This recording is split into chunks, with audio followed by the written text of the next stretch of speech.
শখ করে একটু শাড়ি পরলাম যে আজকে আমার একটা বন্ধু আসবে। তো আসলে কি আসবে, কোন বন্ধু আসবে সেটা কিন্তু কেউ জানে না। আমি নিজেও কিন্তু জানি না যে আমার বন্ধু কে, সে আসবে। আমি ভিডিওর মাঝখানে আমার নাম্বারটা দিয়ে দিচ্ছি, যে আমাকে প্রথম ফোন দিবে তাকে আমার বাসায় আজকে রাতের জন্য নিয়ে আসবে। আমার নাম্বারটা হচ্ছে 013049603। এই নাম্বারে ফোন দিলে অবশ্যই আমাকে পাবেন। এই নাম্বারে ইমো, হোয়াটসঅ্যাপ সবকিছু আছে। মানে যে আসবে সে তার কি নাম্বার গোপন রাখবেন না তো? অবশ্যই তার নাম্বার, তার পরিচয় সবকিছু গোপন রাখা হবে। তাই? এই যে বাসায় নিয়ে যান, বাসায় নিলে কি হবে?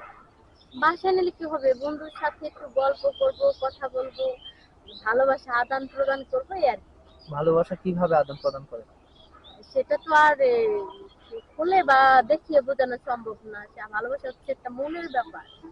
যখন একটা ছেলে আর একটা মেয়ে একত্র হবে তখন তো ভালোবাসা এমনি এমনি আদান প্রদান হয়ে যায়। আর আপনি তো এতটা ছোট না, আপনার যথেষ্ট পরিমাণ বয়স হয়েছে, অবশ্যই আপনি বুঝতে পারেন যে ভালোবাসা কিভাবে আদান প্রদান হয়।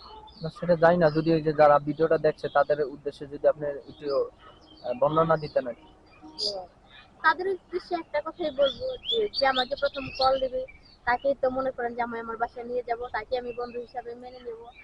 আর সে যেমনই দেখতে হোক তাতে সমস্যা নাই। আর হ্যাঁ, ভালোবাসার আদান প্রদানের কথাটা যে বললেন, ভালোবাসাটা সে আমার কাছে যা চাইবে আমি তাকে তাই দিব।